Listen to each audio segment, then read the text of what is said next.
Teve um dia que eu cismei tanto que tinha alguém dentro de casa que eu liguei para uma amiga minha e falei... Tu não me falou porque que ninguém é na sala de encontrar as pessoas. Eu vou te falar agora, então. Eu liguei para uma amiga minha que a mãe era praticante de magia wicana. Eu falei, cara, manda sua mãe vir pra cá porque eu não tô conseguindo mais dormir, tem alguma coisa aqui na casa. Eu tô de saco cheio já. Eu não sei, devia ter uns 17 anos. Ela levou a mãe lá. Meu pai, cético, olhava para aquilo e falava, o que ela vai fazer? Minha mãe deixa, não se mete. Botou, moeu um monte de erva, ficou defumando a casa toda. Eu escutava choro de criança, voz de mulher, eu escutava vozes. Muito bem. Ela limpou a casa e falou, sua casa tinham dezenas de espíritos. Mulher, criança. Eu falei, pô, eu não falei nada para ela. Ela olhou e falou, como é que você sabe? Porque eu tô vendo eles e vou tirar. Eu falei, porra, bateu então. Se eu não falei nada, a mulher falou, bateu. Ela desceu na sala, tirou e tudo mais. Falei, tô tranquilo. Passou um mês. O idiota aqui, 3 horas da manhã, saiu pra fazer um lanche na cozinha. Passei pelo corredor e tal. Fui fazer... Idiota. Não é bem o idiota, você tava na sua casa e tal. Idiota. Que viagem, Fiz né, lá o lanche comendo, saí, fui passar pelo corredor, eu escuto 3 horas da manhã. Eu viro pra trás. No que viro pra trás, a sala de jantar que fica do lado da cozinha tava com a cortina aberta e a sombra de uma criança fazendo assim pra mim. Cara, foi desenho do Pica-Pau. Saiu uma faixa amarela nas minhas costas, enorme, pegou meu cabelo, eu arrepiei, a sobrancelha levantou, eu corri pra cama. Eu falei, não, mais problema. Eu liguei pra menina, eu falei, tua mãe fez o quê? Ela tirou uma criança que tava dentro da sua casa, ela não pode entrar mais. Eu falei, beleza. Mas agora ela tá do lado de fora, tá do lado de fora, tá querendo entrar. Eu vou fazer o que com isso? Tudo bem. Passou um tempo, mesma coisa. Fui comer na cozinha e tal, e escutei um choro de uma mulher. Aí não, eu falei, meu irmão vai ter que participar dessa bagaça. Fui lá, bati na porta do quarto do meu irmão, falei, vem aqui. Escuta isso aqui na sala lá de baixo. E tinha um vão, então você via a sala. Escutou, ele falou, tem uma mulher chorando. Falei, que bom, não sou louco, você também tá vendo. Tô escutando, tal. O problema é teu, não é meu. Eu falei, ah não, cara. Aí eu levei a filha dela pra casa. Falei, ó, dá uma olhada, vê o que tem. Cara, na hora que ela desceu na sala, ela apagou, ela desmaiou. Ô, louco. Ela desmaiou. Carreguei ela, pedi ajuda pro meu irmão, tiramos ela, levamos pra cozinha, demos água e tal. Ela falou, não dá pra entrar na sua sala. Ninguém entrava na sala. A energia estava toda condensada na sala, cara. Eu não sabia o que era aquilo. Era como se fosse tipo uma reunião de energias, espíritos, dentro da minha casa. E as pessoas não desciam na sala. Ninguém descia. Aí eu falei... Nem teu pai, nem tua mãe. Ninguém, mas era natural. Existem cômodos que as pessoas em casa não entram. Não sabem por quê. Tem lugares que te deixam desconfortáveis. Que você entra e você fala, mano, não tô me sentindo bem. Pro Monark não se sentir bem num lugar é foda, mas... Se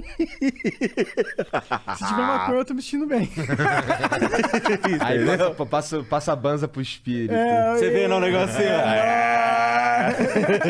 Então, quando a gente se direciona para lá e descobre como a Bíblia foi escrita, de onde vem realmente todo o conhecimento, as primeiras religiões do mundo, que surge o conceito, a temerosidade de algo, como um raio, chuva.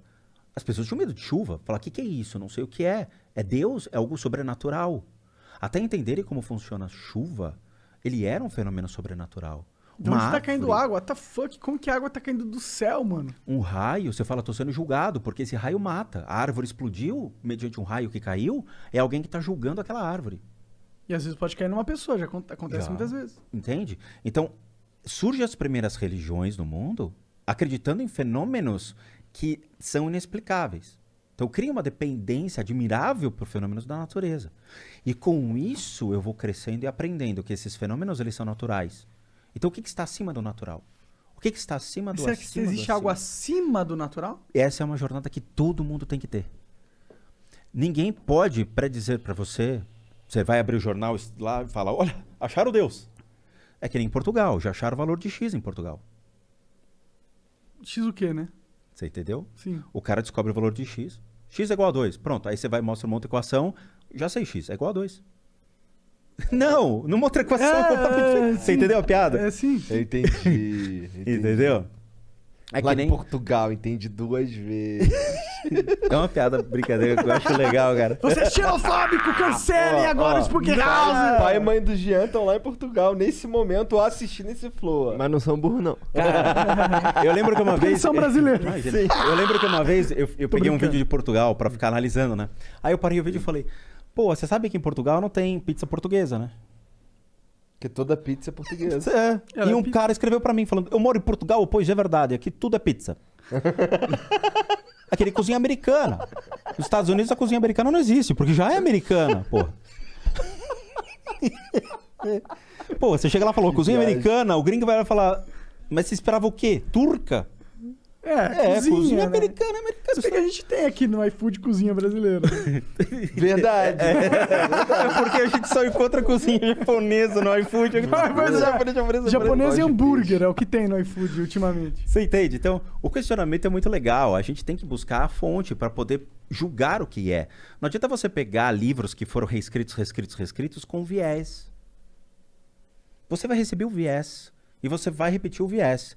E não repetir o que estava realmente. Quando eu tenho a Bíblia do King James de 1610, em inglês. É um calhamaço desse tamanho. E lá está escrito, foram os deuses que botaram o ser humano na terra. E a Bíblia que você compra no centro da cidade está escrito, foi Deus que botou o ser humano na terra.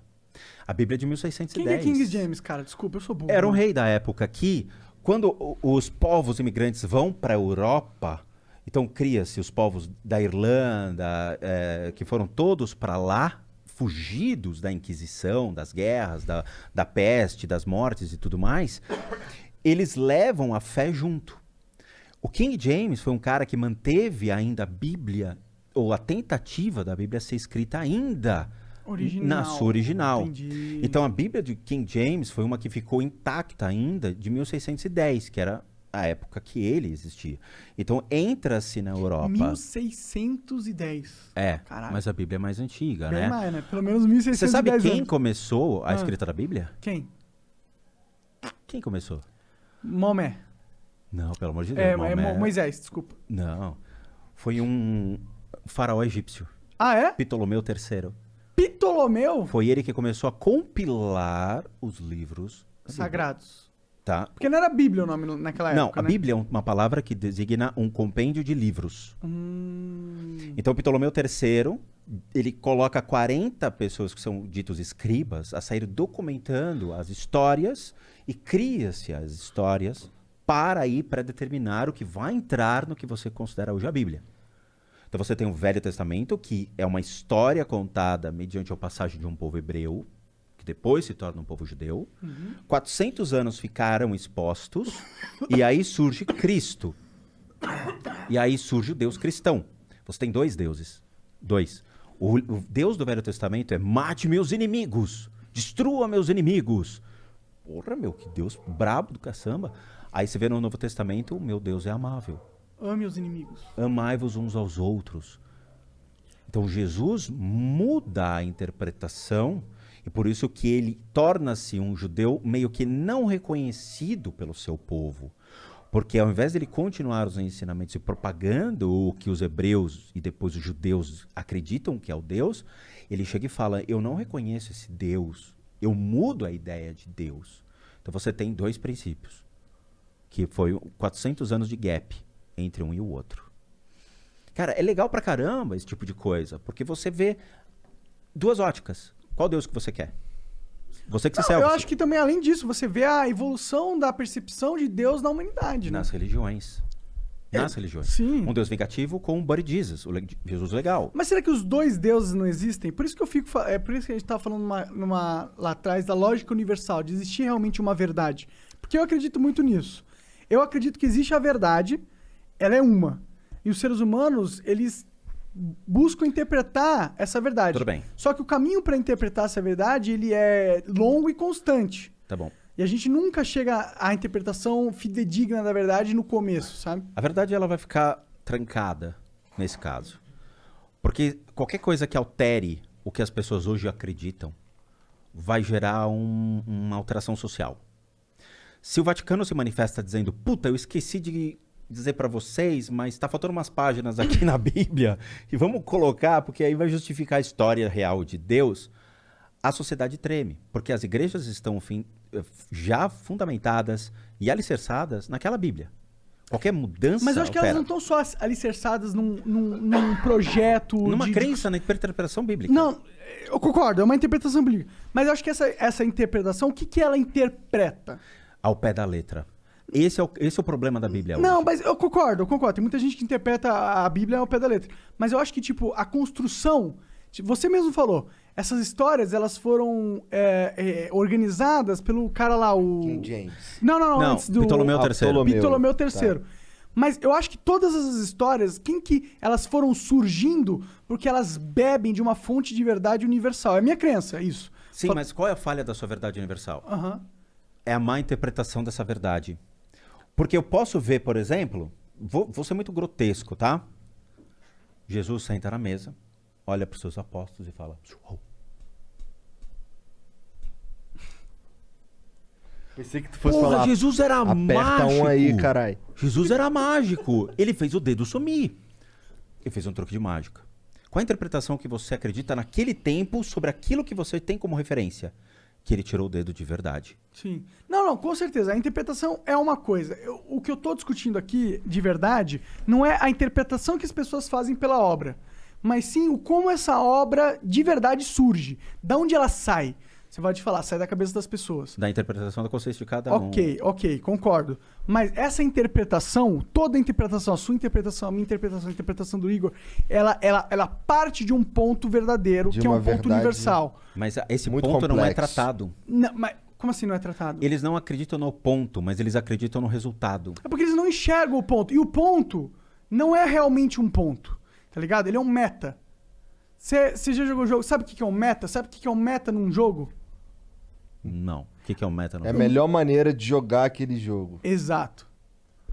Tá, mas você burla ganhar. o sistema ou você conhece o sistema? Não, você conhece o sistema e você aprende nesse sistema a melhor forma de interpretar esse sistema. Mas sabendo os erros do sistema? Não, você nunca sabe os erros do sistema. Você só sabe o que o sistema permite você você sabe só o feedback do sistema.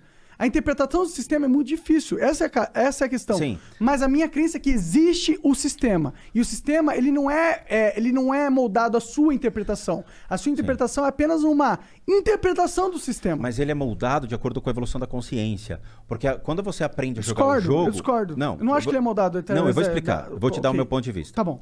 Meu ponto de vista é o seguinte. Se um lado é extremamente inteligente e tem uma verdade... A minha consciência está apta a encarar essa verdade, a aceitar, entender e compreender essa verdade? Não necessariamente. Exatamente, porque ela vai passar de uma evolução histórica. Hoje a sua consciência sobre os fenômenos que envolvem o mundo, como a chuva e o trovão, eles são científicos, mas na pré-história não era.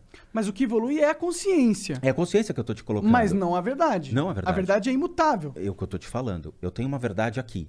Eu tenho um grupo de pessoas que têm uma consciência limitada e que não estão aptas a entender a verdade. 42, para um computador é uma verdade, mas para as pessoas que estão em volta é uma frustração, porque elas não interpretam aquela verdade como o computador diz para você, que é 42. Essa consciência das pessoas, elas vão tentando reconhecer aquilo como uma verdade. Elas se frustram.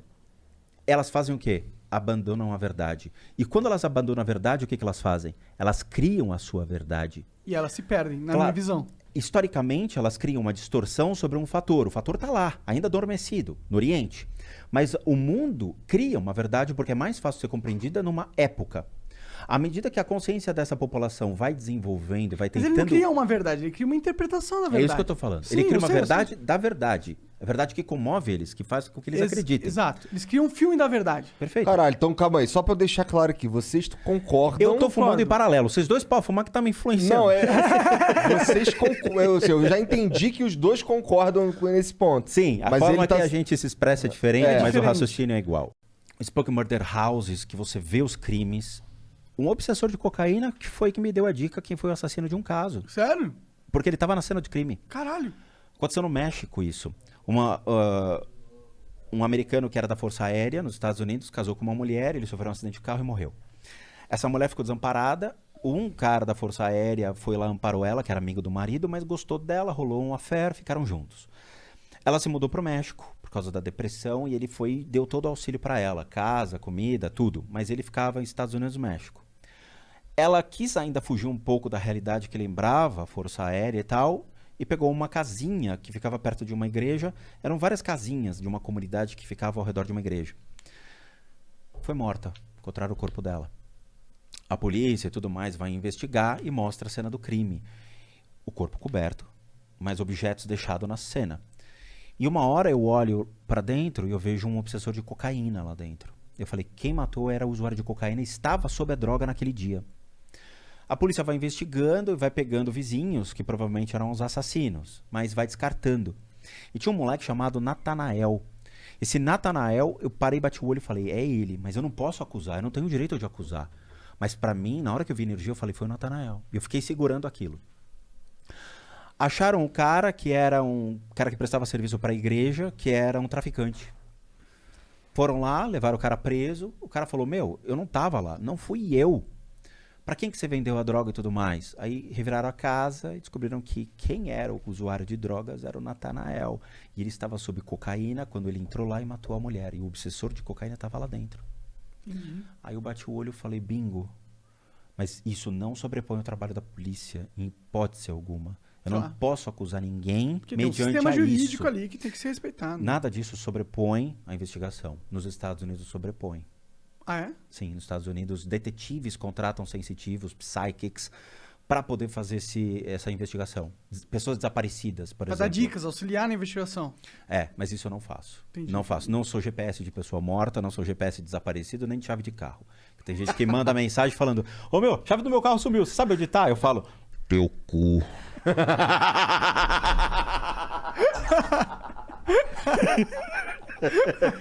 Porra, não tem mais o que fazer, velho.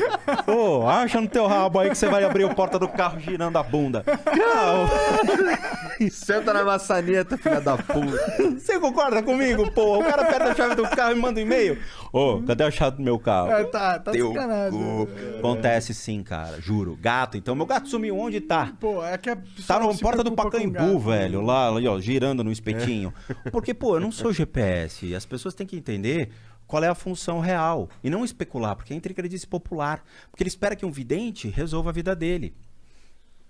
Eu não sou vidente. E nem o vidente é clarividente. E nem o Existe vidente uma resolveria linha, a vida do cara também. mas ele paga pra achar que resolve. Entendi. Entendeu? Aí eu lembro que uma vez eu tava numa fila pra tomar passe. Eu geralmente fico quieto, fico de cabeça baixa, não falo com ninguém. Aí eu tomei um arrepio do lado esquerdo. Eu falei, ah, lá vem. Aí eu olho.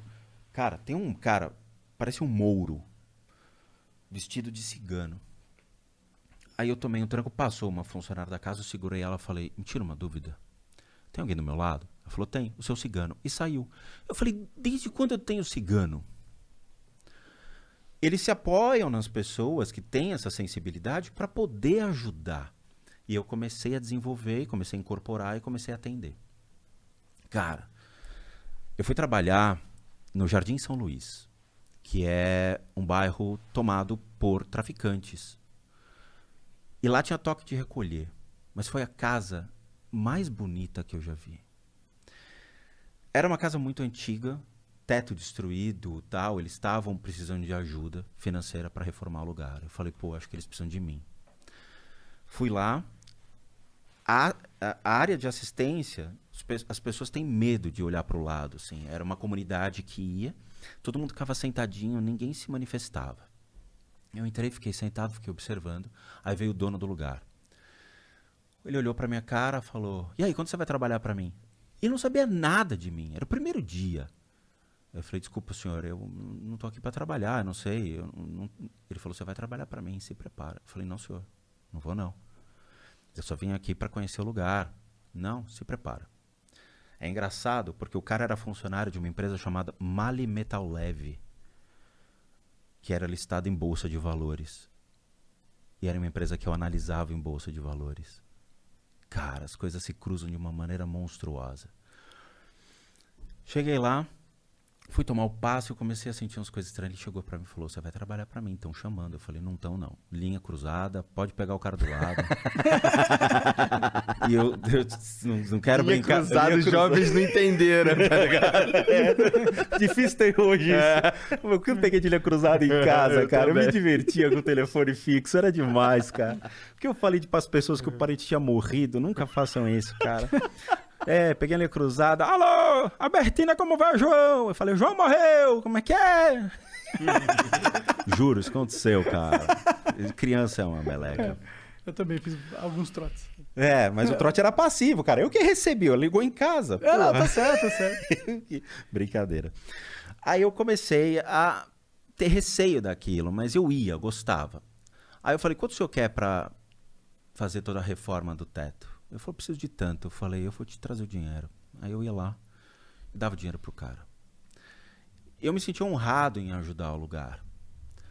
Aí um dia que me convenceu a trabalhar lá foi o seguinte. As mulheres usavam roupas, cara, lindas, aquelas roupas de baiana, e giravam, e giravam. Lindo ver, é lindo ver. E estavam tocando o ponto do, acho que era de baiano mesmo, tal, e ele se assustou. Ele falou, não, pode parar. Ele estava vendo crianças descendo e se manifestando. Ele falou, não, isso aqui é herê. E parou. Aí teve uma moça que ele pegou, tirou um lenço e vendou a mulher. E girou ela. E ela girava no meio, ela parou e ela ia na direção de cada um, sem errar. Lembra do carrinho de bate e volta que a gente tinha? Que batia na parede e voltava? Eu imaginei, ela vai ser bate e volta, tá ligado? Ela vai ficar na parede assim. Ela sabia exatamente onde estava cada um. Ela não errou um cara para cumprimentar. Aí eu chamei o dono do lugar. Eu falei, explica, por que você vendeu ela? Ele falou, porque o herê dela é cego. Ele não tem que ver. Eu falei, nossa, é aqui que eu vou ficar. Aí comecei a atender lá. Aí tu começou a trabalhar pro cara. Comecei. Cara, era uma lição de vida para mim. Eu aprendi muita coisa. Você vê o sofrimento das pessoas realmente, cara. Você vê, assim, a necessidade, tipo... Eu lembro que eu tava com um preto velho, eu tava trabalhando com um preto velho, e aí veio uma criança, e ele falou, vô, você pode fazer um favor pra mim? Eu falei, posso. Meu pai tá preso. Você pode me ajudar a tirar ele de lá? Puta, cara. Era uma lição, cara. Você escutava essas coisas, você falava, isso é o mundo real. Isso é a realidade. E era assim, ele falava, vai lá em casa, eu tenho medo. Fica comigo. Eu falava, pô, vai. Eu colocava todos os orixás, ele falava, vão pra casa de todo mundo, cara. Vai ajudar. Não preciso de vocês, eles precisam mais de vocês do que eu. Com o tempo, a violência cresceu. E aí, teve um cara que tocava os atabaques, um Ogã, morreu esfaqueado numa briga de bar. Caralho. E os traficantes começaram a se impor mais na região. Aí eu falei, putz, não vai dar pra ficar. A violência tá crescendo. E tinha toque de recolher. E para um traficante falar, cara, não quero esse lugar aí, é entrar e destruir, né? A gente vê isso hoje. Aí eu pulei fora. Engraçado, uns traficantes que são do bem, do cristão, não sei evangélico. Evangélico. Faz entra tráfico e em nome de destrói Deus. as paradas. Sabe qual é? Faz tráfico em nome de Deus. É triste, cara, ver isso. Porque você vê que não tem um respeito. Sabe, as pessoas são julgadas pela cor da pele, o que é absurdo, é um crime fazer isso. Você não vê a essência do indivíduo, você vê a superficialidade do indivíduo. E pela crença. Quer dizer, se você não acredita em Cristo, ou você não é algo em Cristo, você é apedrejado, você é esfaqueado, você é morto. Qual é, cara? O que a gente está vivendo? Que mundo é esse? Você não é julgado pelas suas ideias, mas pela superficialidade que as pessoas te enxergam. É o cúmulo. É um mundo completamente sem noção. Tipo, onde está a saída? Existe, né? É mundo de Truman. Você quer achar que ele existe. Então a coisa foi tomando forma. E aí eu acabei saindo, fui buscar respostas em outros lugares. Mas, cara, é lindo de se ver. É lindo, é lindo. Realmente foi uma aula. Aí, com o tempo, eu comecei a buscar outras respostas e uma tia minha faleceu por câncer fulminante. Consumiu ela durante duas semanas, matou fulminante. Caralho, tem isso? Nem sabia que tinha isso. Um câncer leva você rapidão. Nossa. Aí a irmã dela, que é a minha outra tia, irmã do meu pai, chegou pra mim e falou, Rô, eu sei que você tem certa sensibilidade e tudo mais, mas o que você puder fazer pelas pessoas, faça. Se você puder achar uma forma de ajudar as pessoas para sanar certas enfermidades, continue sua busca. Aí eu entrei na onda das terapias alternativas. Eu falei, ótimo, então eu vou atrás. Eu já estava muito frustrado com algumas buscas. E quando eu entrei na terapia alternativa, eu comecei a ver, por meio de pessoas que estavam ligadas ao hinduísmo, ao budismo tibetano, a pessoas que traziam um conhecimento mais profundo, que era mais a minha onda. Falei, porra, gostei disso. Acho que é minha praia. E aí comecei a fazer cursos. Desde 2000, eu fui me especializando nessas técnicas. E fui conhecendo. Tipo de técnica? O que tu... Cara, vai desde reiki até técnicas mais dedicadas às religiões. Então, dentro do budismo tibetano, tem formas de terapias também que te ajudam. Na igreja messiânica tem o Jorei, mas não entrei no messiânico. Então, fui atrás de outras. Você medita muito? Algo assim? Eu frito muito. Frita? A meditação que eu faço ligada ao hinduísmo mesmo, ela te frita. E como que ela te frita? Qual é o processo de fritura meditativa? Então, eles são mais radicais. Dentro do hinduísmo, eles têm gurus que são específicos em técnicas de meditação, seja usar ratas, ou mesmo os devoradores de corpos, que são os canibais. Eles têm pessoas que comem corpos na Índia. Legal. Eles reciclam. Chamam-se agouris. Eles reciclam, né? Não, é uma técnica de meditação séria que eu brinco com eles. Se tiver um agouri na minha frente, eu levanto e vou embora, cara. Eu também, porque vai que eu morro ali, ele come eles no corpo, pegam cinzas ver. humanas, passam no corpo, pessoas cremadas, então eles todos cheios de cinza, usam sangue. Tem crânios humanos que eles colocam junto no corpo, porque o aprendizado deles se faz junto à morte. Todo mundo aqui tem medo de morrer, sem dúvida nenhuma. Todo mundo aqui tem medo do dia seguinte. Pô, quando é que eu vou morrer? Sabe? É o grande mistério da vida. Porque daí, se você sabe o dia que você morre, você pega um empréstimo no banco, taca o dane-se e vai fazer a vida louca. Mas a gente não sabe quando vai morrer. Eu lembro que um grande tulku, que é uma sumidade dentro do budismo, ele falava, né? Qual é o segredo da vida? Eu falava, 42. Se você for nerd, você vai saber o que eu tô falando. Mochileiro da Galáxia. Aí eu falei, 42. Não, é aprender a morrer. Porque as pessoas não estão preparadas para abrir mão de tudo que consumiram em vida, dos bens materiais que adquiriram, das suas necessidades, do seu apego, de tudo. Não estão preparados para a morte. Então esses caras, eles já trazem esse aprendizado. Então eles meditam sentados em cima de um cadáver em decomposição. E aí, você encararia isso? E você tem que ficar olhando. E outra, você carrega o cadáver. Não, tô de boa. Eu prefiro ser não iluminado. E que cadáver é esse? São jogados corpos no rio.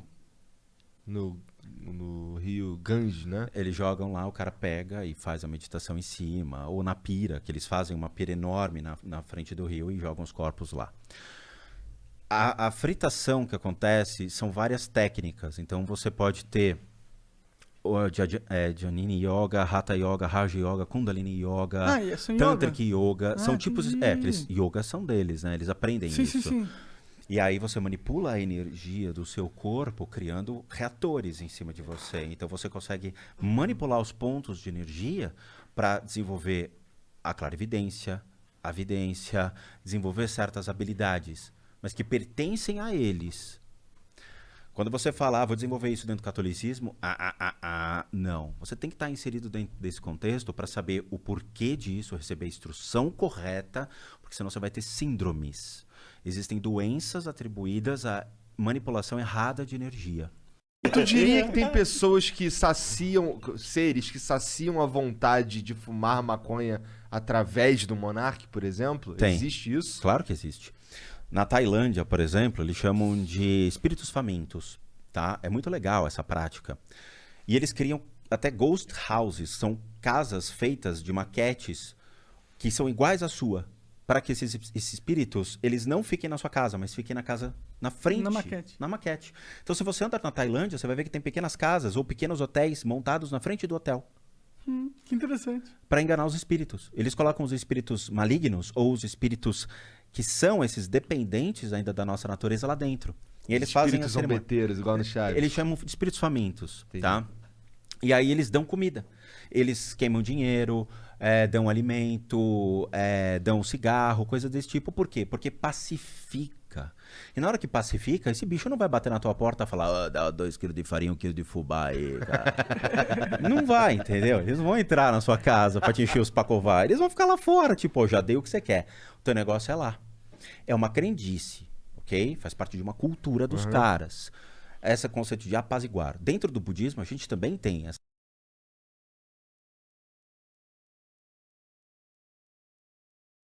Você ativa a consciência deles.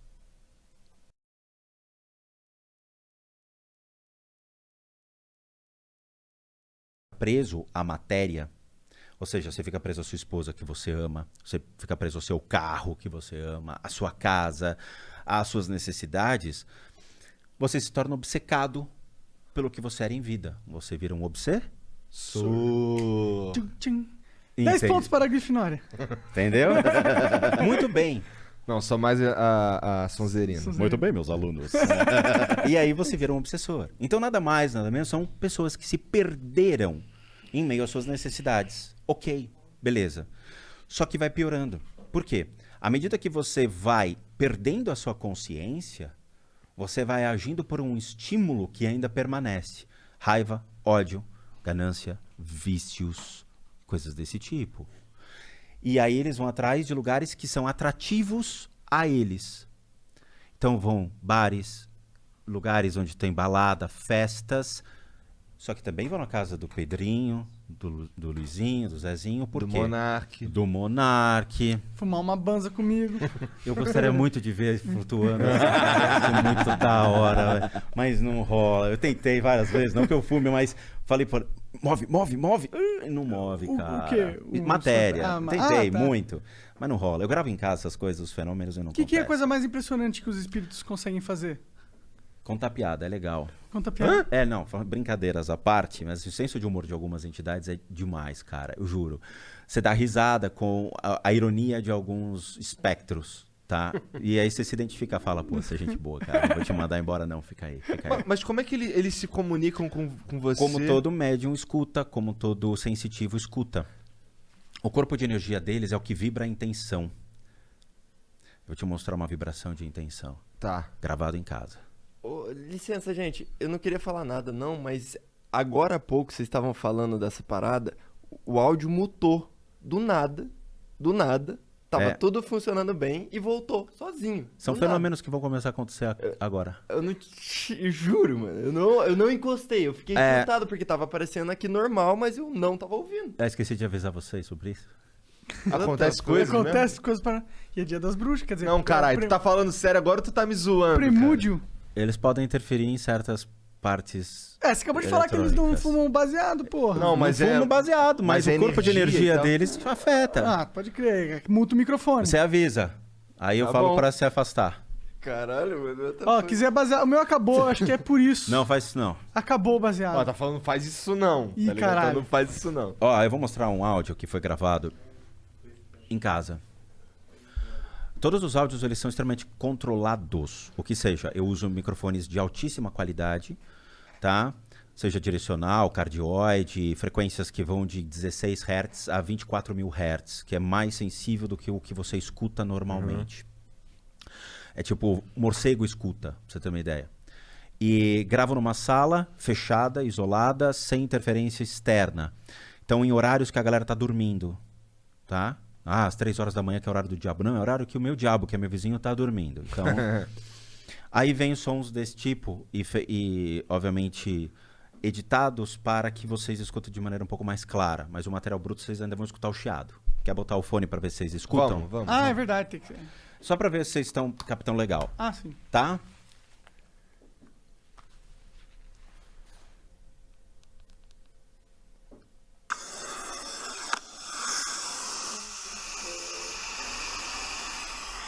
Escutou? Escutei algo. Isso, perfeito. Pega a linha de ruído na sua mente, isola a linha de ruído e trabalha com o que está acima da linha de ruído. Qualquer som que esteja acima da linha de ruído, ok? Tá. Esquece o ruído. Eu vou colocar de novo. Vamos lá, peraí. Valendo.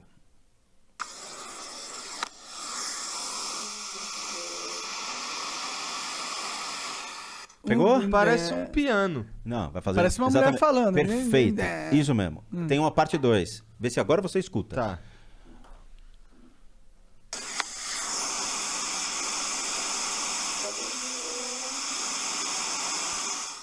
Cadê alguma coisa lá fora? É uma vibração. Não é que eles estão falando. O que alimenta e torna esses seres palpáveis, ou seja, que a nossa vibração, ou seja, a nossa habilidade, seja uma auditiva, sensorial, o famoso arrepio, cara, alguma coisa passou aqui, cara. Ver algo. São habilidades que são desenvolvidas quando esse corpo de energia desses seres torna-se captável, ok? Então você utiliza suas consciências para poder senti-los e poder criar o arquétipo deles. Eles possuem um corpo de energia, que é uma vibração. Essa vibração é o que acessa você, é o que te deixa arrepiei, sentir uma coisa estranha na coluna. Possui uma vibração por meio da intenção desse ser. Então essa vibração, ele se comunica com o seu próprio corpo de energia e faz com que você tenha a percepção do que é falado. Mas não necessariamente você consegue entender o que é falado. Mas você tem percepção por meio do áudio que alguma vibração torna-se um princípio de comunicação. O fator de ser um médium, ou um sensitivo, ou um clarividente, torna hábil essa ferramenta de interpretar o que está sendo dito. Eu não sou vidente. E nem o vidente é clarividente. E nem o Existe vidente uma resolveria linha, a vida do cara também. mas ele paga para achar que resolve. Entendi. Entendeu? Aí surge a Lorraine Warren, que agora a gente vai abordar esse tema para você. Cara, eu não tenho ídolos. Eu não faço ídolos. Eu procuro ideias. Então o cara teve uma ideia, eu persigo a ideia do cara que eu acho legal. Então eu vou atrás de ideias. Eu não crio laços de ídolos. Porra, gosto do Jimi Hendrix pra caramba. Não. Eu quero saber como é que o Jimi Hendrix aprendeu a tocar guitarra, qual foi a técnica que ele utilizou e quem pode me ensinar essa técnica. Entende? Quando me mandam vídeos, alguns assuntos são legais, outros eu descarto. Eu não sou de assistir certos tipos de vídeo, nem quero. Auschwitz, cara, quem me manda eu denuncio pro YouTube na hora. A gente mantém uma ética seríssima. Então, a gente avalia que tipo de vídeo é legal trazer para o canal, que não agrida as pessoas e que traga conhecimento. Então, tem muita coisa que eu não analiso. Tá? Extermínio, atentado, coisa Porque tipo, eu não pego. sensível isso. Não só isso, mas porque envolve um caráter. Eu não quero. Eu acho ruim esse tipo de coisa. Envolve um caráter, né? Analisar essas coisas. Caráter porque você respeita a dor da pessoa e você respeita o sofrimento de um Ok, povo. mas eu acho que como uma análise... Você pode fazer uma Auschwitz, análise, por exemplo, né? rabinos podem falar, cara, eu não quero esse tipo de coisa no canal do YouTube. Com certeza não vão querer. Entendi, mas é a mesma... Pra mim esse é o mesmo sentimento dos caras islâmicos que não querem uma charge do Maomé, tá ligado? É difícil, porque mexe com a sensibilidade da pessoa, a crença dele e a dor dele. Eles são sensíveis a esse tipo de coisa. É que a minha percepção é que a acessibilidade dos outros é problema deles. Eu concordo. E aí é o monarca radical. Tem que fumar mais um pouco aí. Não, você falou que ele é bom, pô, que ele tem que vir. Me mandaram um vídeo da dita Lorraine Warren. Eu não sei quem é Lorraine Warren. Fui pesquisar. Lorraine Warren é responsável pelos grandes filmes do cinema. Annabelle 1, 2, 3, A Missão, a Saga, a Revolução da Annabelle, todas essas coisas da Annabelle. Amityville, tudo. E aí, peraí. Por que a gente não vai entender, então, quem foi Lorraine Warren nas ideias? Ao contrário de ver o que o cinema me traz. Eu não vou ver o cachorro pelo rabo, eu quero ver a cabeça do animal. Nos anos 80, até antes, nos Estados Unidos, os Estados Unidos era feito por condados, por estados, cada um separado. Cada um tem suas histórias, cada um tem suas crenças, cada um tem suas ideologias e leis. Tanto a Lorraine Warren quanto o Ed Warren, que eram casados, o Ed era um ex-militar que tinha voltado pra guerra, não tinha porra nenhuma, não tinha um puto no bolso, falou, vamos trabalhar do quê? Não tem dinheiro. A Lorraine, ela era uma sensitiva. O que é uma sensitiva? Ai, tem alguma coisa aqui. Pronto, acabou. O grau de desenvolvimento dentro disso eu tenho uma sensibilidade, eu desenvolvo a minha sensibilidade para uma mediunidade, adquirindo habilidades e conhecimento sobre esse tipo de coisa, e depois eu desenvolvo a minha capacidade para algo maior, que é entre os arhatas, entre os caras mais punk fritadores mesmo, que eles geram um range de percepção maior e limpam toda a porcaria que você vai alimentando o seu corpo, seu ego, seu apego e tudo mais. Então você cria uma abertura maior de percepção. Tudo bem, beleza. Só que o conceito de mediunidade não tem nos Estados Unidos. O que eles têm são só os psychics, são só sensitivos. A mediunidade surgiu no século XIX pelos centros espíritas e vem para o Brasil e cria alicerces no Brasil se aliando com o cristianismo. Então você vai no centro espírita kardecista, tem imagem de Jesus, tem cruz, tem algumas coisas que você fala, pô, né? E centro de Umbanda tem demais isso. Porque ela se espalha por meio da crença local, que é o cristianismo. Quando eu tentou ir para os Estados Unidos, até Chico Xavier tentou colocar ela lá, não foi aceito. Por quê? Porque você tem igrejas extremamente fortes nos Estados Unidos, igrejas protestantes seríssimas, anglicanas e tudo mais, que não permitem esse tipo de coisa. Então foi barrado. As sensitivas americanas se formam pela simples percepção. Tem algo aqui. A Lorraine foi de estado em estado, condado em condado, criando essas histórias por meio da crendice popular. Ah, acredito no Saci Pererê aqui. Aí ela cria a história do Saci Pererê, só que ela potencializa essa história. Com a percepção dela. Com o marketing comercial. O que dá medo a um ser humano? Ela foi e criou, potencializando o medo. E ela vende essas histórias. Entendi. Então, mas só me dá um breve resumo, porque eu realmente não sei quem que é essa mina aí. Ela é uma escritora? Senhora. Mas ela é uma escritora? Não. O que ela é? Ela era uma sensitiva. Ponto. Mas tem um livro, filme... Ela escreveu tudo. Livro e filme. Entendi. Ela escreveu livro, escreveu filme. A Amityville, a Annabelle. A Annabelle é dela. Entendi. Então ela é uma autora pica nesse mundo. Sim, teoricamente sim. Aí ela cria um museu nos Estados Unidos baseado no que ela encontrou na rua e ela coloca dentro do museu dizendo que é assombrado. E ela vende essa ideia. Custa $170 ficar meia hora dentro do museu. Caralho. Caro, hein? Caro. Mas ele cobra. Quem cobra é o genro dela. Porque ela faleceu e o Ed faleceu. Quem morreu primeiro foi o Ed e depois ela. Tá? Então ela já é Como falecida. eles faleceram? Foi de boa? Cara, foi ruim isso. Porque a Lorraine estava viva. Quando eu fiz a análise do vídeo dela, eu falei, ela vai morrer por uma doença cardiorrespiratória que vai pegar ela. Morreu cardiorrespiratória. Caralho. É horrível isso. Porque não tem que prever a morte de ninguém. Mas eu falei, tipo, na adrenalina do vídeo. Sim. Na adrenalina. E ela faleceu com isso. Teve o enterro dela. Eu vi o vídeo do enterro. Lorraine e eu, brothers, ela não sabe disso. Não sabe? Não Será? sabe, chama ela aí. Já pô. chamei. Já chamou? Será que ela foi pro outro lado mesmo? Calma aí, tu já chamou a Lorraine? Ela foi pro outro lado mesmo, é isso? Ela foi pro outro lado da força. É isso? Eu vou Você tá explicar. falando zoando ou tá falando sério? Não, tô falando sério. Ela foi, Isso é ela- bom, caralho, né? Não, ela não foi lá. Ela foi pra outro lugar. Pra que lugar Eu ela vou foi? te mostrar. What the fuck? Agora Tem, não, tem peraí, outro não. lugar, caralho, que merda Que que, tem porra outro é essa? lugar, Pra onde ela foi? cara. Pra onde foi a Lorraine, Achei que todo mano? mundo fosse pro mesmo lugar, fiquei, dá essa caralho, foto, que merda. Não, cara, o obsessor. Ah, Ele vai transformar num monstro, dá pra ele, senão ele vai gritar aqui comigo. Não, mas ele esse, tá esse ligado, daqui ele tá não ligado. tem. Não, esse daqui na real não tem nada. tudo bem, tem nicotina, assim. Um pouquinho, tudo bem. É que esse aqui acabou, né? Tá, então vamos lá. Aí o que acontece? Eu comecei a ver alguns vídeos da Lorraine indo nos lugares e tentando ajudar as pessoas. Cara, quando você vê a necessidade de uma pessoa que precisa ali de retirada de energia sobre ela ou das casas, é uma coisa muito verdadeira, muito honesta. A pessoa precisa de ajuda, nem que seja uma conversa, um esclarecimento sobre o fato e tudo mais. Ela entrava, olhava, falava, sua casa está imunda. E saía, cara. Ô filha, volta e faz alguma coisa. Você não é a mulher que enfrentou a Annabelle no cinema? Faça algo. Não fazia. Eu assisti dezenas de vídeos que ela fazia isso e sempre era o mesmo padrão. Mesmo padrão.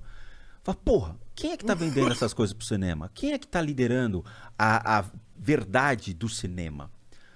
Aí a mídia começou a ficar meio inquieta. Por quê? Porque alguns casos que ela dizia ter participado, ela mentiu e não participou. Entendi. Começou a Caso de marketizar. Enfield, que foi da Inglaterra e tudo mais, um psicólogo chegou lá primeiro, um psiquiatra chegou primeiro pra ver o que estava acontecendo e botou os dois pra fora. O Ed chamou e o cara falou, você tá sentado numa mina de ganhar dinheiro, cara, você tá perdendo a chance. Ele falou, cai fora. Aí você já sabe qual é a índole do cara. Aham. Aí a BBC de Londres chamou a Lorraine pra conversar. Senta aqui. A Amityville, na história real que você me escreveu no livro, diz que um demônio saiu do porão da casa, quebrando tudo, saindo. Isso é verdade, Lorraine? Não é verdade. Hollywood aumentou a história. E por que você não disse que era, pelo menos uma parte é verdade, a outra você permitiu isso? Por dinheiro, por royalties. E ela ganha muito ainda com a imagem dela. Só que o museu está fechado. Por quê? Porque ela fez uma apropriação indevida. O museu não pode atuar numa área residencial. E a prefeitura foi lá e fechou o museu dela. Entendi. Então ela acumula multas assim, milionárias com relação a isso.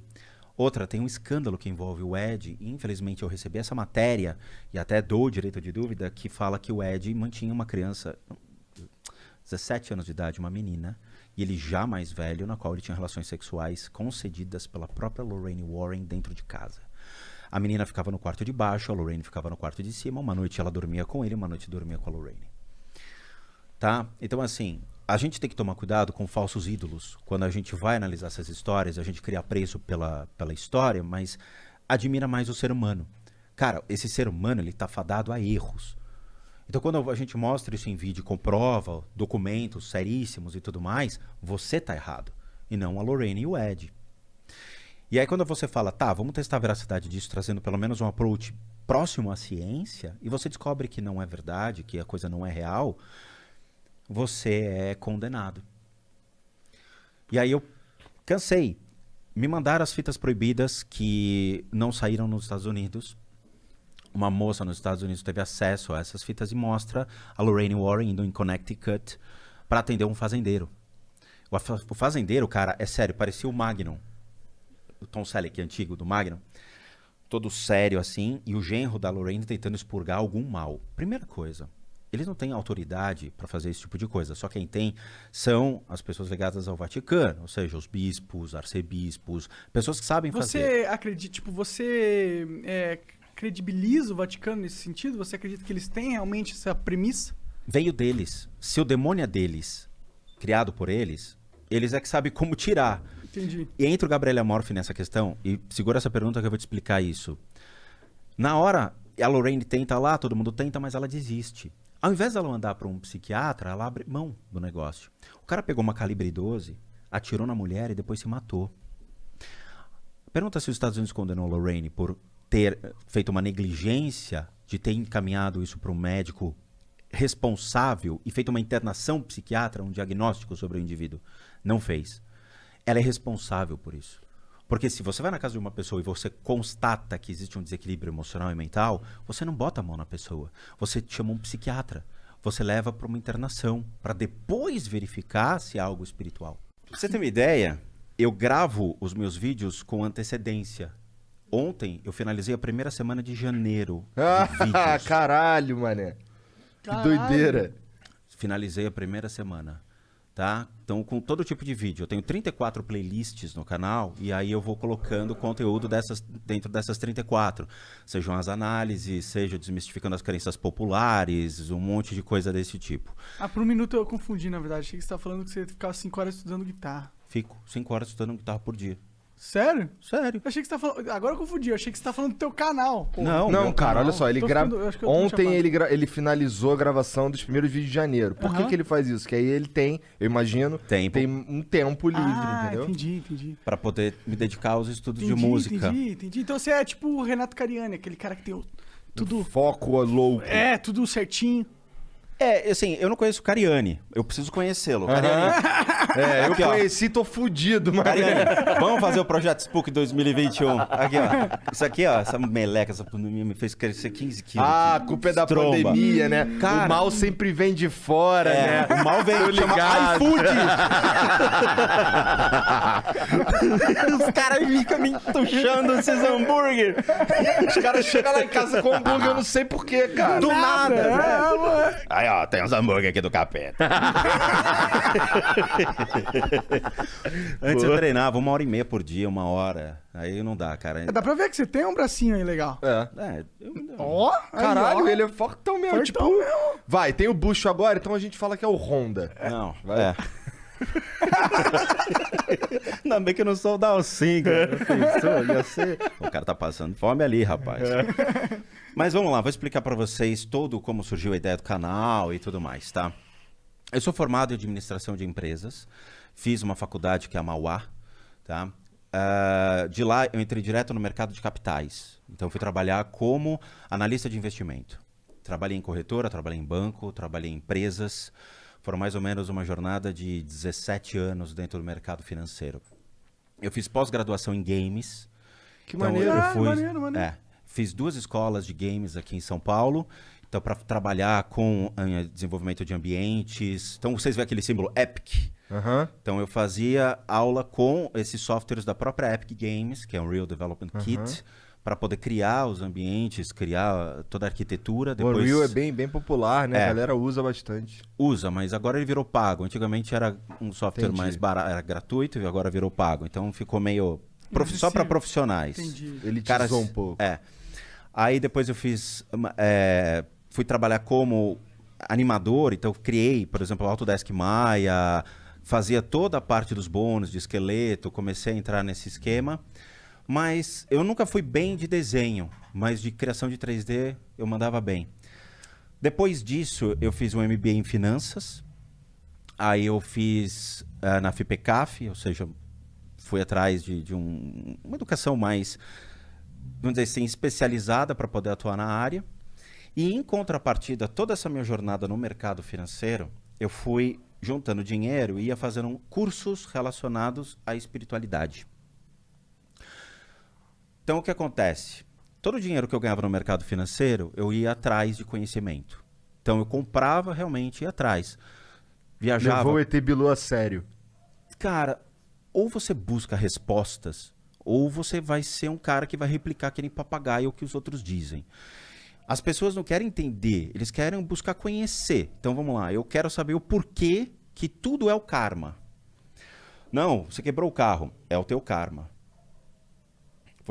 Quebrou uma charrete na vida passada e agora o teu carro quebrou. Você fala, porra, meu, não tem nexo. De onde existiram essas coisas? Então eu fui buscar respostas.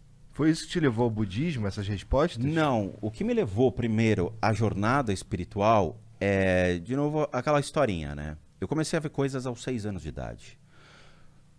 Minha família é uma família tradicional italiana, onde meu pai assumia as responsabilidades de casa, indo trabalhar, minha mãe cuidava da casa.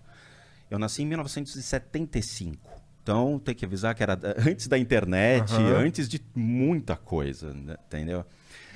Antes dos videogames também. Cara, onde eu morei, a minha casa foi a 7ª construída na rua. Hoje já tem 3 bairros em volta. Entendi, antigo mesmo. Muito. A casa era muito antiga. E assim, eu morava perto de um hospital, que era o Albert Einstein. A casa tinha uma energia curiosa. Então, ela foi construída em cima de uma senzala, perto de um hospital. Então, você imagina que eu estava no parque de diversões da espiritualidade. Com o tempo, aos 6 anos de idade, eu comecei a ver coisas estranhas acontecendo em casa. Que são aquelas presenças estranhas que você vê o vulto passando assim. Só que você não vai falar, mamãe, tem um homem passando. Não, eu fiquei quieto. Eu não sabia o que era. E sabia que meu pai era muito rigoroso, muito rígido em relação à família. Então eu falei, eu não vou me expor, não vou buscar arrumar confusão com meus pais. Vou deixar. Então eu ficava só observando, só observando, só observando. E era muito?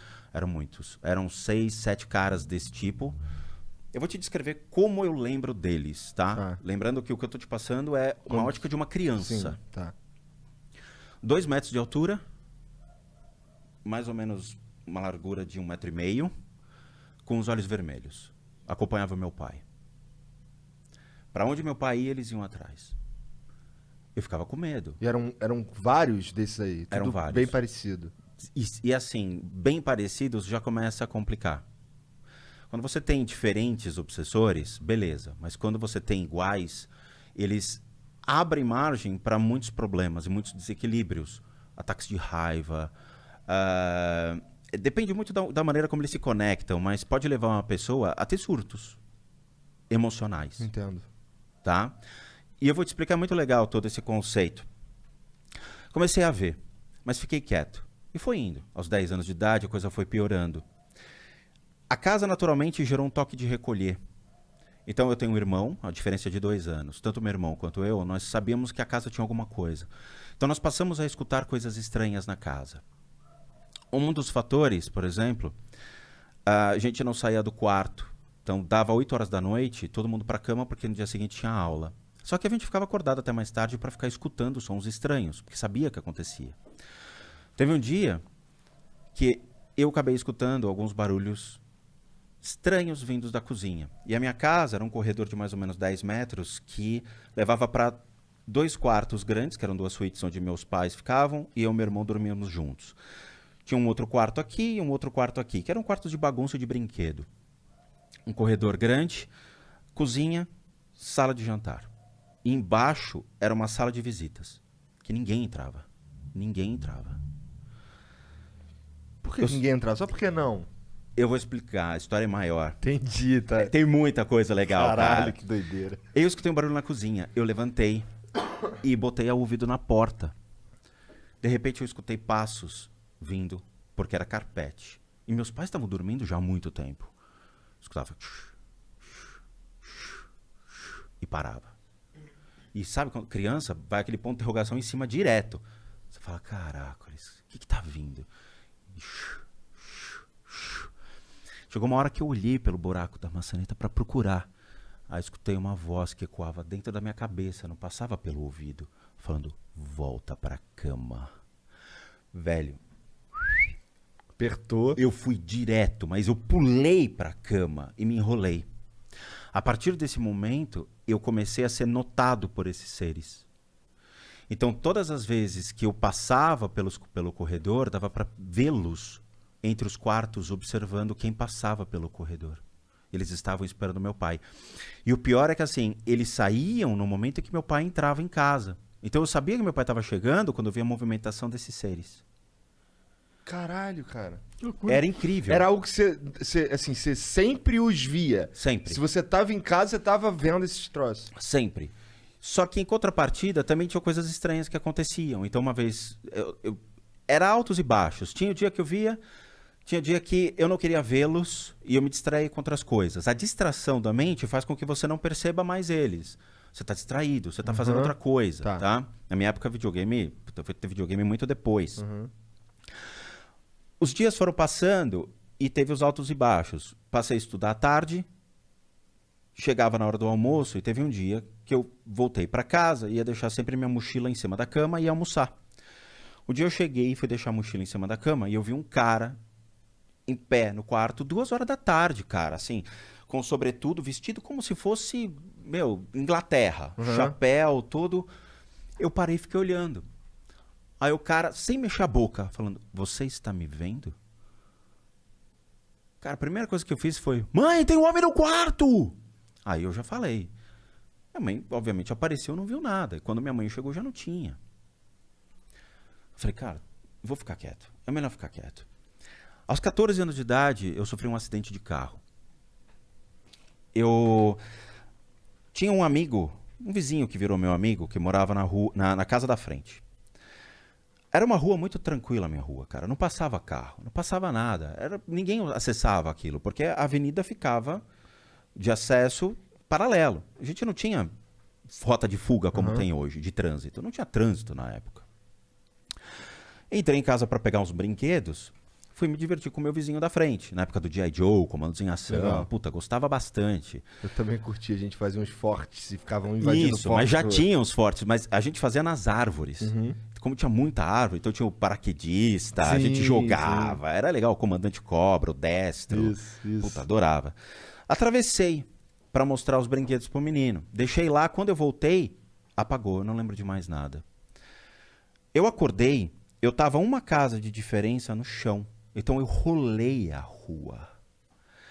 Eu acordei, tinha passado a minha casa, passado a casa do meu vizinho, eu tava já na terceira casa, cara. Pra você ter uma ideia, porrada. Caralho. Eu levantei, aos 14 anos, tirei a poeira. O que aconteceu? Não aconteceu nada comigo. Nada. Eu entrei em casa. O carro era um Passat antigo de aço galvanizado. O capô do cara ficou assim. Na hora, o cara entrou, me pegou, me botou no carro e me levou pro Einstein. A única coisa que aconteceu, eu caí e bati a cabeça no chão. No que eu bati a cabeça no chão, tinha uma pedra e me cortou a cabeça. Só. Não quebrei nada. Só que aí tem um porém. Eu lembro do que aconteceu em termos espirituais. Eu entrei num túnel branco. Nesse túnel branco, eu lembro de estar subindo. Cara, e tá sorrindo, feliz da vida. E eu entrava no túnel, eu olhava pra cima e falava, meu, que da hora, que legal. Chegou lá em cima, eu vi minha bisavó. Eu não tinha contato com a minha bisavó. Eu raramente a via. Quando chegou lá em cima, minha bisa olhou pra minha cara e falou: Rô, não é a sua vez. Você pode descer. Eu desci muito rápido. E aí eu acordei. Que viagem, cara. Caralho. E aquilo ficou na minha cabeça. Eu falei, porra, então o túnel branco existe. Então essa bagaça é real. Porque eu vivi o negócio. Um vídeo que emociona bastante, eu publiquei, é um cara de Covid. Essa é complicada. Deixa eu contar. Existe uma forma de você analisar doenças novas, mas não é justo. Eu não me sobreponho à ciência, eu não posso. Quando surgiu essa enfermidade terrível que a gente está hoje, eu falei, putz, me dá um caso desse tipo para poder entender a natureza do corpo de energia do indivíduo, como ele fica. Nessa doença. Teve um surto na Itália, e da Itália mostrava um hospital com várias pessoas entubadas. Eu falei para Dani, para nessa imagem e me dá. Eu preciso de uma referência. Entender a energia de alguém nesse sentido. É referência. Então, na hora que eu olhei para o cara deitado, eu vi como era o Covid. A inflamação em toda a região abdominal vermelha, enorme, sobre toda a região da cintura. Ele sobe e pega o pulmão. Então, ele meio que sai dessa região de baixo e ataca o pulmão da pessoa por detrás. Ele vai subindo a energia. É como se a doença estivesse subindo por todo o sistema dos órgãos e sangue, e a energia vai acompanhando. Tudo bem? Uhum. É como se seu cachorro entrasse sujo aqui e ele deixa as marcas no chão. Então você vai acompanhando o teu cachorro, sabendo onde ele está, olhando para as marcas. Na hora que eu vi isso, eu falei, acho que eu consigo pegar a técnica que eu aprendi com os monges das Filipinas para poder amenizar isso.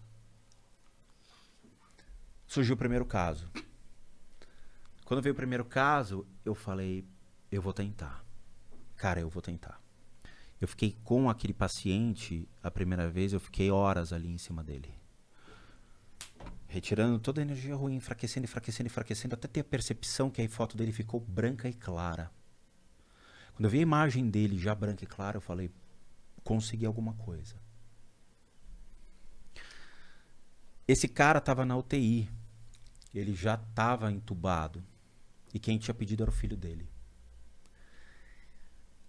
Aí entra até onde você acredita. Porque assim, é a impressão do cara real. E eu não tenho como dizer não para uma coisa dessa. O cara, ele acordou. Ele despertou no dia seguinte. Ele olhou para o quarto, ele viu branco passando em volta dele. Ele falou que ele via flashes brancos passando constantemente assim. Sem você ter comunicado qualquer coisa que Nada. tu tinha feito A pra gente ele. comunicou o filho, não ele. Era o pai que estava entubado. Aí ele falou... O pai tava consciente. O pai tava rindo, cara. O filho falou que ele ria, ele tava rindo, ele tava feliz. Ele falou, cara, filho, eu não sei o que aconteceu. Eu escutei alguém falando comigo à noite, falando, calma, vai ficar tudo bem. Ele disse que ele escutava essa voz. Ele se acalmou, ele despertou da situação toda, ele foi transferido para um hospital. E ele Saiu da UTI. Caralho, que foda, cara. Isso é um relato do cara. De novo, Claro, claro. eu não estou sobrepondo o trabalho que foi feito médico. Com certeza tudo combou, né? Você deu uma ajuda A reação espiritual do cara e o médico veio os deu uma ajuda flashes. física. A reação do cara, no dia seguinte que aconteceu isso, eu recebi um e-mail falando, seu pai foi tratado hoje. Sabe, quer dizer, é uma coincidência demais para dizer que não houve uma ajuda. Entende? E aí o cara, ele sai rindo, falando, filho, eu escutei, eu tô bem, eu tô me sentindo bem. Eu não sei o que é, eu me sinto bem, eu me sinto saudável. Então a gente fez com que ele perdesse a força. Um outro foi um dono de um restaurante que era de Salvador, eu acho, bem do litoral ali. E ele entrou, os funcionários entraram em contato, a filha dele entrou em contato com a Dani, mandou um e-mail falando, ó, meu pai precisa e tal. Aí aconteceu a mesma coisa. As sensações de alívio, a sensação de ter essa energia sendo retirada, sabe? O mal, a pessoa sente essa enfermidade. Aí ele filmou ele saindo de cadeira de roda, cara. Aí é foda. Caralho. Então você vê ele no hospital, é foda, eu fico... Emocionado. É porque, da mesma maneira que eu me questiono, até onde isso é verdade, eu vejo as pessoas me questionando dizendo, não para, cara. Então você cria um processo de dependência muito grande. Você acaba associando o seu propósito a essas coisas boas que você faz. Isso me dá mais força pra continuar. Então você vê o cara saindo de cadeira de roda, sorrindo, e o pessoal do restaurante aplaudindo o cara na porta. Sabe? Então você fala, porra, eu fiz parte dessa história. De alguma forma, com certeza, né? Então você se apega falando, puta, eu indiretamente faço bem pra alguém. Nem que seja, no mínimo, dar uma esperança pro cara que tá num momento merda. E eu acho que a esperança ela pode fazer muita diferença Sim. na pessoa. Então isso é legal, porque isso dá mais motivação pra continuar. Não só o canal, mas trazendo esperança às pessoas. Eu, pessoalmente, eu acho muito legal essa questão de trabalhar o espiritual, sabe? Porque eu acho que trabalhar o científico é muito fácil na questão que, mano, o cara se propõe como um trabalhador científico, mas na verdade ele fica lendo livro e fica interpretando coisas pra ele, na verdade. Ele não é um interpretador, mas ele usa a ciência pra ganhar um próprio. Eu acho que a espiritualidade é diferente nesse sentido. Porque você não tem essa credibilidade da ciência. Tudo que tu faz, ela depende do que tu vê. É direto ao campo. É botar a mão na massa e ver se funciona. Se não tivesse fazendo sentido pra você, eu imagino que tu não estaria nessa. De jeito nenhum. Estaria no mercado financeiro, continuando lá. Que ganha uma grana, inclusive. Sim, mas você ia estar com menos, vamos dizer assim, exposição e menos problemas. Que gera problema isso. Imagina, você tá lidando com energias muito difíceis Não todos só os isso. dias. A ignorância é meu maior problema. Mostrar para as pessoas que o trabalho que a gente faz, ele precisa ter um conhecimento, e eu abro as portas para as pessoas dizendo, assista o meu canal, me dá o direito de assistir mais de um vídeo, cara. Tem uma playlist que fala 50 bilhões de fatos sobre o Tio Spook, onde eu conto a minha história, mostro os meus certificados, eu exponho os meus certificados, comprovo pelas carteirinhas das ordens esotéricas, eu trago comprovação de tudo, falando, ó, eu estive nessa aula, tá aqui o certificado. Você pesquisou, você estudou, você foi a fundo, Eu ouvi você aquela tentou verdade. entender o que estava sendo proposto pra você no momento. Entendeu? Então eu falo para as pessoas, me dê o direito de pelo menos te mostrar o que eu sei. Mediante você ler um livro, você pode julgá-lo. Mas com a capa você não tem o direito de julgar o livro. A gente vive numa sociedade que as pessoas julgam um livro pela capa e não pelo seu conteúdo. E isso não é de direito. Eu não posso te julgar pela superficialidade que eu te vejo. Eu tenho que te conhecer para ter uma sensação de quem é um monarca. E isso é errado. certeza. As pessoas hoje... Terem essa percepção afoita, né? nada da sua vida. Não espero muito até hoje, né? Mas você espera pelo menos ter uma relação saudável com as pessoas. Embora você apertou foda-se muitas épocas da sua vida e falou, cara, vou me trancar em casa, me esqueçam, e depois eu abro a porta da minha casa e aí a gente conversa. E você fez isso. As pessoas parece que se desapontaram com você. E você ficou desamparado uma época da sua vida. E Eu me desapontei com as pessoas também. Mas é que tá. Sabe qual é o seu problema, Monark? Você não é claro quando você espera algo das pessoas. As pessoas não têm obrigação, falando assim como uma pessoa leiga sobre a sua vida, tá? Mas as pessoas não têm como obrigação ler as suas entrelinhas. Claro. Então é difícil. Muitas vezes a gente tem que chegar para as pessoas e falar, velho, eu preciso que você fique do meu lado aqui um minuto. Mas às vezes eu preciso das pessoas que leiam minhas entrelinhas. Eu não preciso da pessoa que... Sim, mas a gente Eu não pode apontar essas falhas para as pessoas. Mas eu não aponto. Eu sei, mas quando a gente gera uma expectativa de 1 ano, 2 anos, 3 anos sobre uma pessoa e fala, meu, ela me desapontou, literalmente você que se desapontou com ela porque você esperava algo dela. Sim. Ela não tem uma obrigação com você. E é quando você entra no looping de... Será que ela não tem? Será que não é? Eu tenho uma obrigação com o meu público. O meu público tem uma obrigação comigo. Mas a gente tá falando de amigos íntimos, pessoais. Tá. Sim. Tá? Público é uma coisa, amigos íntimos, como o Igor que tá do teu lado e que segura a tua barra hoje, é diferente. Pra caralho, inclusive. Eu sei. Então, o que tá atrás de você é uma depressão. Essa depressão, eu acredito honestamente que você busca controlar ela de uma maneira mais lógica e racional possível. Provavelmente você buscou remédios ou você buscou ajuda de pessoas. Maconha, né? Eu ia chegar nisso. As pessoas respeitam a sua maconha porque sabem que você precisa dela. Qualquer pessoa que fume maconha pode gerar um desconforto, mas a gente sabe quem é você e sabe que você precisa dessa maconha porque ela te acalma as suas emoções, ela não faz você entrar no loop mental, que esse loop mental é destrutivo pra você, cara. Você acaba assim trancando dentro de você e espera que o Igor bata na porta do teu quarto, te arrastando da cama e dizendo, vambora. Eu não espero muito disso, na verdade, porque eu não espero nada dos outros, de verdade, assim. Eu sei que o controle da minha vida tá comigo. Agora, Mas durante muito tempo, não. Claro, com certeza. Seu sistema nervoso ele é bem controlado, mas você tem crises. Claro. Essas crises elas são amenizadas por causa disso. Então, toda a região do ponto que afeta a sua consciência, seja o equilíbrio do seu sistema nervoso, do seu sistema emocional, você tenta controlar.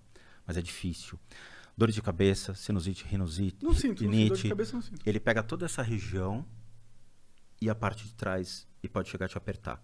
Porque é uma energia que sai desse ponto e vem para cá. Então, a maconha, ela calma tudo isso em você. A região da sua nuca e a região do seu pulmão, ela tem uma bola preta enorme, que é como se alguma coisa ficasse pressionando você. O seu ponto fraco de energia, obviamente, é a região do pulmão, só que você tem o ponto das emoções inferiores, que é esse ponto que envolve o estômago, o fígado e o pâncreas voltado para trás. O que significa que você sofreu por um tempo de depressão e hoje ele é controlado. Tá? Muitas pessoas têm desequilíbrio nesse ponto, mas também gera esquizofrenia e bipolaridade, por causa da deturpação dessa energia do corpo. Atrás de você, você tem essa mancha preta, que qualquer ser que estiver aqui andando pode se conectar no seu pulmão com facilidade, mas entra. Só que afeta o seu sistema emocional. Ele não afeta só o seu sistema respiratório, o que pode te causar problemas sérios de pneumonia, gripes constantes, falhas no sistema respiratório, mas ele pega o teu desequilíbrio emocional. Então você pode ter picos enormes de desequilíbrio emocional e altos e baixos e ficar aflito do nada. Então, o uso dessa substância acalma isso em você, mas te cria uma dependência constante, porque na hora que você para ou você se vê livre disso, essa energia pode voltar e te deixar mais... Fico... Tá? Bingo. Então isso é natural. Só que toda a região do teu quadril também é comprometida por outras energias. A gente tem, na acupuntura tradicional chinesa, alguns pontos relacionados à região do umbigo. Eles envolvem pontos chamados da vontade, will, querer fazer. E foi um ponto que te atrapalhou durante muito tempo. Então toda a região do quadril, base da coluna comprometida. Então você pode ter tido muitas dores na base da coluna, incômodos na base da coluna, dores nessa região. Pior que não. Como eu falei, pode ter tido. Por quê? Porque quando afeta a nossa vontade É quando muito querer... monociclo. O monociclo dá uma estabilidade. Esse é um na ponto coxa. interessante, porque quando a gente briga com o pai e com a mãe, a gente acaba sentindo dores na coluna e às vezes não sabe o porquê. Sente uma fisgada na base da coluna. Então, nos princípios da acupuntura tradicional chinesa, é o ponto relacionado à família, à vontade, ao dinheiro também. Então, a vontade acabou sendo consumida. Então, você perde a sua vontade. Isso acontece com a maconha, na minha opinião. Ela tira, não é que ela tira a minha vontade. Ela calma as suas vontades de excessos. Ela me estabiliza, tá ligado? Perfeito. Senão eu fico muito raivoso, eu sou Isso. muito energético, eu sou muito explosivo. Mas o seu lado explosivo ele é necessário para muita coisa. Concordo. E eu gosto do seu lado explosivo. Por quê?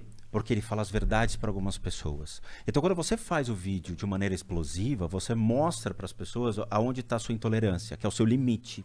É o seu limite para a política, é o seu limite por umas questões sociais, é o seu limite por alguma coisa que te fez chamar a atenção ao longo do dia, que você parou e falou, cara, isso está errado, eu preciso falar. É necessário.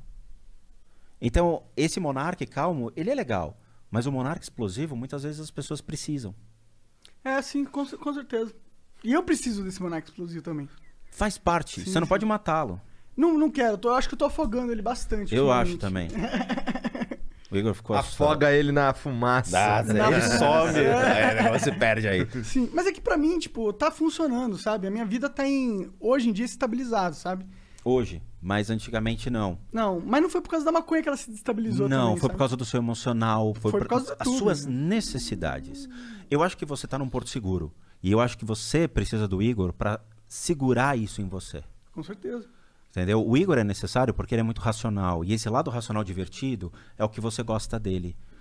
O Igor torna-se divertido porque ele fala a sua língua. Ele vê as suas necessidades, ele entende quem é você.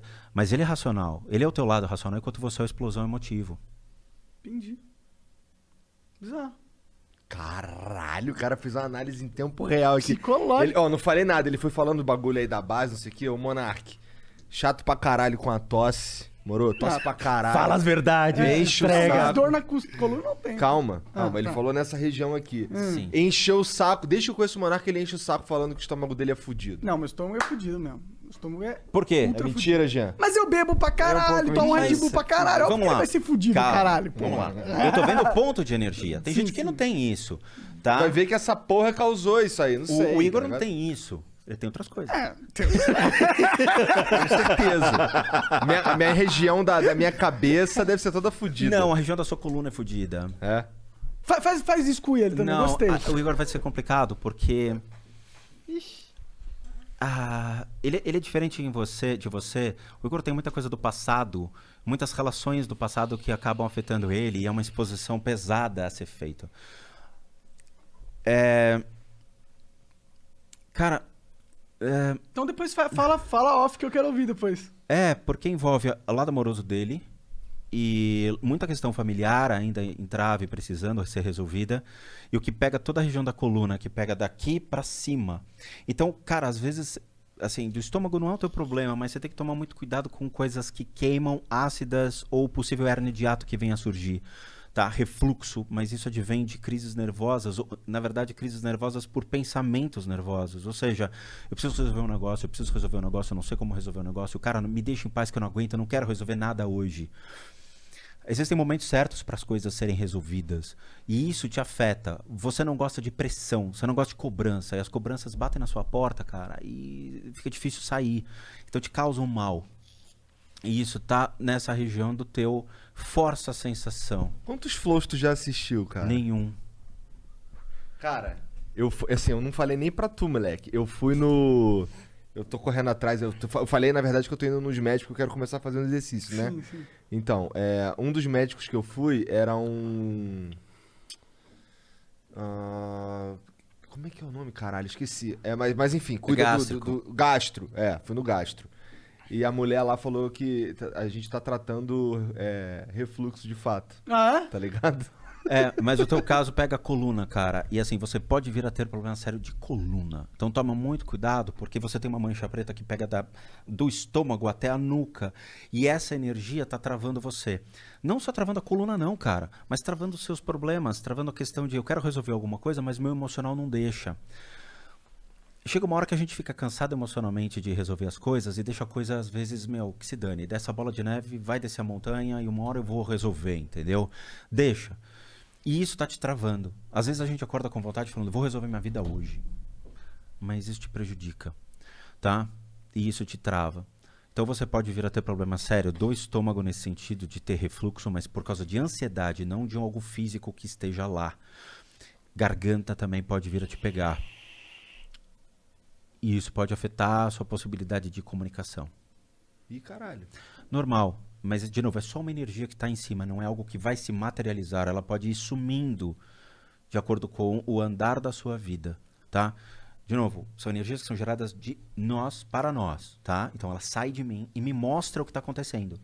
Então eu vejo esses pontos de energia e eu consigo fazer um diagnóstico superficial, porque eu não conheço você, mas eu predetermino essas condições de existência. Então nessa situação que é o real hoje do monarca, eu consigo ver o que está com ele. Espiritualmente falando, junto, nota-se a presença desses seres. Por quê?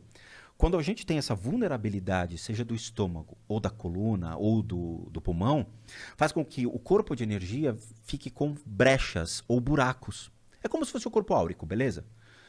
Corpo o quê? Áurico. Sua aura. Você quer sentir a sua aura? Hã?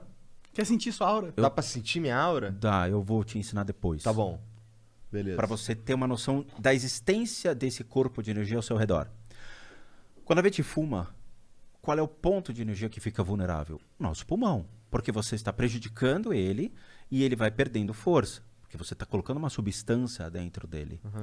O ponto de energia dele vai enfraquecendo. Qualquer obsessor que estiver passando aqui, ele vai ver que você tem uma vulnerabilidade naquele órgão. E o que ele faz? Ele se aproxima de você e segura o teu pulmão. Na hora que ele segura o teu pulmão, você começa a tossir e começa a ter um problema respiratório. Ele fragiliza o órgão. E você vai para o médico e o médico fala, você está com pneumonia. Beleza, o que eu vou tomar? Te dá os remédios. Você não sara, não sara, não sara e não sara. Você não sai daquela condição.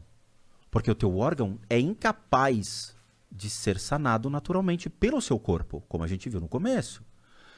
Então ele vai enfraquecendo constantemente. Porque tem um acesso de uma energia. Lembrando, existem doenças físicas reais emocionais e mentais. Ponto. Em contrapartida, existem as questões espirituais. Então, eu sempre olho o quê? O seu físico, o seu mental, o seu emocional. Eu não julgo você por ter um espírito do seu lado primeiro. Não. Eu vou analisar quem é você primeiro, para depois ver o que pode estar espiritualmente te fazendo mal.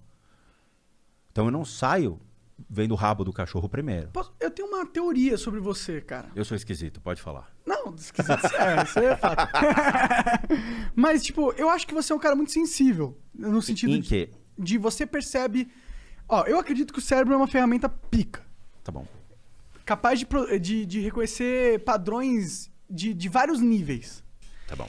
Eu acho que as pessoas, normalmente, elas olham para as outras e elas reconhecem alguns padrões. Eu acho que você reconhece padrões que pessoas normalmente não conseguem reconhecer porque você preparou sua percepção para isso. Pode ser.